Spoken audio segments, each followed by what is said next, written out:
ex-Candace Owens employee exposes her as a total fraud. Ooh, that sounds awesome. Last video for the evening. Let's jump in. Former Candace Owens employee has spoken out and is now exposing her as a fraud. We're going to reveal how she lies on camera every day and his response to why TPUSA hasn't sued her yet for defamation. We also show Candace Owens' meltdown reaction to Matt Walsh debunking her. And stick around to the end of the show, guys, because Tucker Carlson is in shambles. He's having a bad day because Trump has destroyed the Ayatollahs, and now there's no state-sponsored media to distribute his show anymore. Candace Owens is very angry right now. I'm pretty sure this video came out like 7 days ago, but whatever. Let's go. She's angry because she thought that she could just continue this grifting and lying uninhibited and that no one would say anything, but she's wrong. One of the people who called her out recently was Matt Walsh. We talked about it on the show last week, and she reacted to it in her third episode of Bride of Charlie. Here is the meltdown. Let's see it. Making it. There's nothing to see here. She's just a grieving widow. Everybody's fine at Turning Point. These people love Charlie. These people didn't even write their own speeches for his memorial. Take it to the bank. They didn't even write their own speeches for the memorial. Candace didn't even go to the memorial. Go ahead, call me a monster. Make a video. You're out here telling you it's okay. I'm gonna debunk what Candace is saying. Okay, Erica lied. No, okay, well, yeah, well, that's how some people grieve. They grieve by lying. They grieve by lying. You guys need to settle down. Why do you care so much if she's lying? Why do you care so much that she suddenly apparently had a clear enough mind to decide that she wanted to take the board to a vote to make her the CEO while her children are not at home? Why do you care so much? Why does she care so much about another woman's husband? It's weird. You guys are the weird ones. How's that PSYOP going? It's failing. We literally do not care at all. Then why are you crying about To the be clear, guys, criticism? nobody cares more about what people think of them than Candace Owens. Candace Owens cares so much. The insecurities fucking bleeds through her body. That's why she talks about it and reacts to it every single episode. But that is actually not why we're here today. Why we're here today, what I want to show you guys is much more impactful than Candace Owens' meltdown, even though those, of course, are fun to watch. We have a new firsthand account of how Candace works. This comes courtesy of Dom Luker. He's a former employee of Candace Owens. He was on a podcast, and the host started to tear into Erica Kirk. And you know, they were talking about how weird she was and how kind of interesting her behavior was, as everyone does. They don't actually have evidence, but they just think, oh, a grieving widow is kind of weird. And Dom came out and revealed to them that he worked, they had no idea, but he used to work for Candace and that she is a professional liar. She does this professionally. Fair warning, guys. I'm going to show you the video. There's some swearing in this. So if there are little ears around, probably best they don't listen. Here we go. Fucking let's go. I will say a lot of the information that's negative against Erica is coming directly from Candace. And she's not being that genuine about why she's going against her. So what do you think about Candace? I want your thoughts on her. I used to work for her. I was a state director of Lexington, What? Tennessee. Yeah. I didn't know that. Oh, wow. I was, Nigga, didn't you come here with him? Yeah, yeah. Nigga, I didn't know about that part. Yeah, I did. Damn, nigga. Yeah, I did. Yeah, I did. So that's 2021. After I did January 6th, I joined Blexit in April. I became her state Oh, director. you're part of Blessed. Okay. Yeah, I became state director of the year like 2 months after, bro. I was just That's really good. crazy. That's Yeah, dope. I got That's awards. I still got a trophy at my house. What the fuck? Yeah, but I worked with her for like a year. She might. I'm gonna I don't want. Keep it a bean. She's not what she's seen, bro. She's not. And the whole story with like Charlie Kirk, with Erica, she wants what Erica has for the most part. Oh. And there's a lot of history behind the scenes between her and Charlie. So after that, he gets into some very specific examples of what Candace does, and I think it's important to get specific. So I'm going to show that in a second. First, I do want to say, I announced last week on the show I'll be releasing the first episode of my series, Obsession of Charlie, this week, and I am finding a lot of things that corroborate with what Dom is saying there. Almost everything that I'm finding shows and proves this idea that Candace Owens was attempting a hijacking of Turning Point USA. This episode, again, is going to be released Friday, so stay tuned for that. As a reminder, episodes 2 and 3 are going to be released to members days in advance, so become a member today, guys. It's only $2.99, supports me greatly. There's a link in the description with all the perks that come with it as well. So Dom continues. He gets very specific on the kinds of things Candace does to try to Also, I mean, you don't need to join that guy's YouTube membership. You can join my YouTube membership or my Patreon, or you can listen to my podcast, which is called Something for Everybody on all major podcast platforms. And then, great. All right, let's continue. fabricate these narratives against her political enemies. Candace knows what she's doing. And it's fucked up, man. I'm sorry. It is what it is. I gotta call it out. So, like, here's a small example. At Turning Point USA, one of Candace's main things that she was saying is that a student was like somewhat mourning, and they asked them to recollect their thoughts. The news asked them, hey, what happened? How long have you been working for Charlie? This was like, 10, 15 minutes after he got shot. Now, you see a group of Turning Point USA people strong on him, so you can't talk to the media, no talking to the cameras. Candace Owens dedicated like 20 minutes of her show to this scenario. Completely disingenuous, because this bitch was part of Turning Point USA, part of Blexit. They all have the same contractual obligations. It's a 501c3. Not allowed to talk to the media, no matter what happens. Not allowed to talk to politicians. You think the regular viewer gonna know that? No. So it's shit like that she's doing that's intensified. That times 10. I know it. I'm people game. I'm like, come on, Candace. You know they legally can't talk. It's a 501c3. If it's 501c4, they could. But they'll do that to any nigga. They're gonna strong. If they find out you talking to the media, Blacks, they're gonna pull you aside like they did with him. But she's making it seem like it's a conspiracy. And whenever she's wrong on something, she doesn't admit to the audience that she's wrong. She just doubled down on something yet again. So she's kind of like, to me, ruined her investigation because it's disingenuous. And every time that something is wrong, instead of her saying that she's wrong and correct it, she'll claim that, oh, I really got him mad today. The three guys that he's sitting with are completely silent. And I mean, the guy he's sitting next to is like the fresh and fit guy or whatever. He's fucking retarded too. Just like Candace. And all he does is I don't know what he does. Anyways, that doesn't matter. Off track. But Candace and Tucker Carlson kind of do the exact same shit. They are professional liars. They'll find some little nugget of truth mixed in all of this stuff, and then they'll layer it on top of bullshit and bullshit and bullshit and say they're just asking questions and being curious. And if you get mad at this, it's because it's probably true. If anyone gets mad at anything, that means they're on the right track. And it's professional manipulation. It's professional gaslighting, and it's really, really immoral. And the reason why I didn't show this part, but they are very much pro Candace and anti Erica Kirk at the beginning. But as soon as they heard some actual evidence from a firsthand witness, they all went silent because they realized they don't know anything. They realized everything that they've been seeing from Candace Owens or her followers is just hearsay. It's BS. And they're seeing actual evidence in front of them and realizing, maybe I've been propagandized. Maybe Candace Owens has made millions of dollars propagandizing off of a widow. The one good question they did ask, though, was what he thinks Erica Kirk's meeting with Candace Owens was all about. Well, we could think back. And there was Candace Owens, Erica Kirk. Erica Kirk said, I'm going to go meet with Candace Owens. All of us were like, that's a decision. It wasn't my favorite decision because I don't think that Candace Owens deserved it. But we thought, hey, maybe there will be something positive that comes of this. Maybe there will be some sort of resolution. Obviously, from that moment, it only amped up. And I think Dom was spot on about what happened. Take a look. So what was that meeting about when she went to go see Erica Kirk, allegedly? They met face to face. Okay. And for the most part, I think Erica Kirk was letting her know legally that what position Candace Owens was in. And I think she gracefully asked for her to try to let off on it. And Candace chose to do what she did when she got back. Not to say this isn't going to go without lawsuits. Candace is pretty tactical. She understands the moment that Turning Point USA attempts to sue her, it's going to look like Candace is the right one. Right. They're the wrong ones trying to sedate out the truth. At the very top, that's what they're dealing with. They would love to serve her. They would love to, but they just know the optics right now, and Candace is taking advantage of it.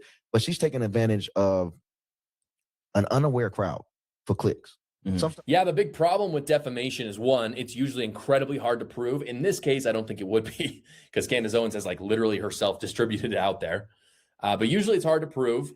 Two, it takes a lot of time because it's a court case and that's how it is. And then three, because it takes so long, even if someone wins, which TPUSA and Erica Kirk would certainly win, but even if they did win, the damage is done by the time the suit wraps up. And that's what's so difficult about it. So Candace basically gets away with the defamation anyway. And so you don't really want to do the defamation suit right now because it just, again, makes you look guilty. So they're in a really tough spot. I can see why they haven't sued her yet. Finally, these people asked Dom about who Candace is as a person.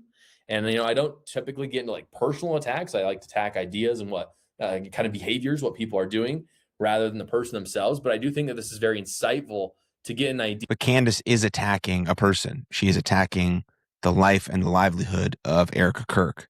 So if you know personal details about Candace, it gives you a better idea of how she acts in the world and what is making her do the things that she's doing. Of Candace's character, because I believe character matters and it informs how a journalist does their work, if you can call her that, which you really can. And what Dom says is that she's incredibly rude and incredibly conceited. Just Candace, she'll stay at the front of the door. She won't touch her audience. She won't take pictures with them. That's why you don't see Candace take pictures with the crowd. You're not obligated to, but she's extremely arrogant. I remember we had a volunteer come down to Blexit that worked from Alaska. Flew all the way down from Alaska, did it all for free, just a volunteer for our Chattanooga event. The foreman that got Candace Owens coffee asked for her to possibly just see the woman for 12 seconds. And she said, if they are coming from Alaska to volunteer to see me, then they coming with the wrong intentions. Is she wrong? No. That's some bitch ass shit to do. Wow. These are the people that's doing it for free. These are the people that believe in you. And that right there is why she was not fit to lead TPUSA and nobody trusted her, which we'll get into more again on Friday. So why do I show this stuff, guys? Because this is a game that Candace Owens is playing. Play stupid games, win stupid prizes. Because of what she's done, she has now given everyone, not just me, I don't have a monopoly on this, though I am doing it. A lot of people are afraid to do it.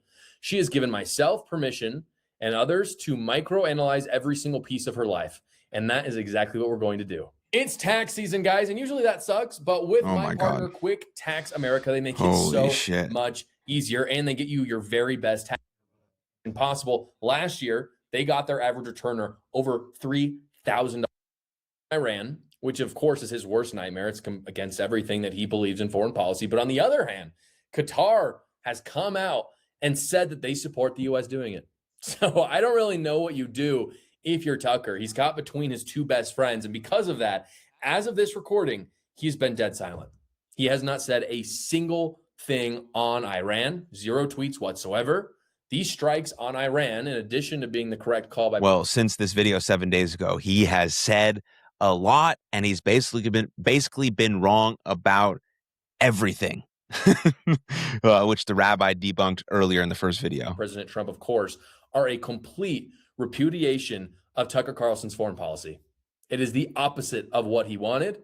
One of the reasons I know that is because there is one other person who has also been completely silent, and that is J.D. Vance. J.D. Vance, again, vice freaking president of the United States, usually tweets multiple times a day, like many times a day. I checked again, as of this recording, since the U.S. began our attack, he has tweeted once. And that was just the official statement made by Donald Trump. He has not himself said anything about it. So this is a repudiation of J.D. Vance's foreign policy as well, it seems. Pete Hegseth, on the other hand, is a beast. A beast. Like, if you had said Pete Hegseth in 2022 and said Pete Hegseth 2028 or 2032, I would have been like, what? No. But now I'm like, yeah, he could run for president. I would hands down vote for him, no problem. Here is his press conference about the U.S. strike in Iran. Turns out the regime who chanted death to America and death to Israel was gifted death from America and death from Israel.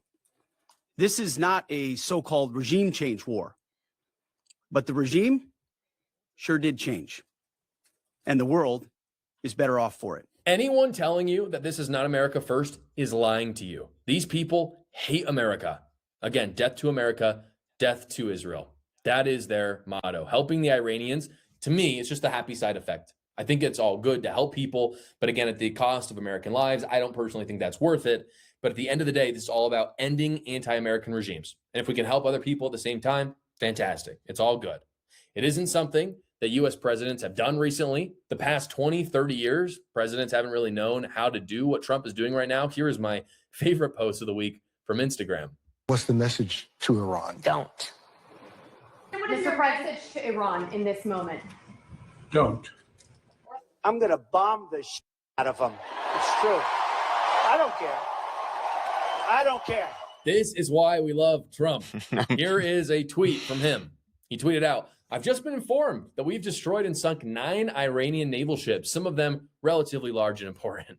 We're going after the rest. They will soon be floating at the bottom of the sea. Also, in a different attack, We largely destroyed their naval headquarters. Other than that, their Navy's doing very well. Signed, President Donald J. Trump. Fantastic. Yeah, I mean, I really watched this video. There's only 3 minutes left for the Candace Owens thing, just to prove the fact that from a former employee, she's a professional liar, just like Tucker Carlson is. But there's more. I mean, it's because this video was basically from 7 days ago. There's many more updates that have had from Iran in Iran about the war. So you can check out some of my other streams. I did a video about that. The Free Press also posted a little 5-minute update about Iran if you want some up-to-date information there. But just know that as you're watching this. 60 Minutes asked the exiled crown prince of Iran what he thought.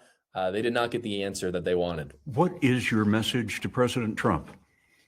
My message to President Trump is that I'm here to echo and join millions of my compatriots inside and outside of Iran to thank him for having done and having the courage to do what is not easy, but intervene. And he will go down in the annals of Iranian history as the most celebrated foreign leader that changed the ball game and changed the world as a result.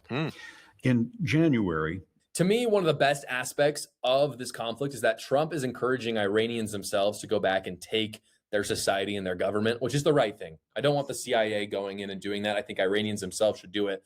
The U.S. government actually hacked into the Iranian broadcasting to play this message of Trump. Devastating force. Now is the time to seize control of your destiny and to unleash the prosperous and glorious future that is close within your reach. This is the moment for action. America is backing you with overwhelming strength and devastating force.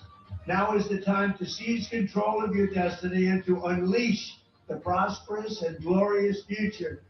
So just think about this for a second. Just a few weeks ago, the Iranian regime was playing Tucker Carlson and his show on their broadcasting system. It was government-sponsored propaganda, and it was Tucker Carlson. Today, the U.S. is playing Trump on the same network. What an incredible juxtaposition of narratives there. That is so crazy if you think about it. One narrative. That's Tucker Carl's crowning achievement right there, to be playing on a network television again, just not in America, but in his favorite countries in the Middle East. You know, good for him. Good for Tucker. Really made it. You know, fuck being on Fox and having a big YouTube channel, but you want to get blasted on a jihadist Islamic regime's broadcast. That's what you really want. That's when you know you've really made it and you're spewing out the most horrific bullshit you possibly can. Congratulations, Tucker Carlson. You made it, son. You did it. Anyways. Is that the U.S. is strong. We will allow the Iranians to take back their country, and they should. The other narrative is completely contradictory one. Contradictory to the narrative I just said, but contradictory to itself as well, which is that the U.S. is too weak for Iran and shouldn't get involved, which is what Tucker said. But also, Iran doesn't have sophisticated nuclear weapons, so it's all a waste of time. Guys, if you want to support the channel and unlock exclusive perks, become a... Thanks, man. Appreciate it.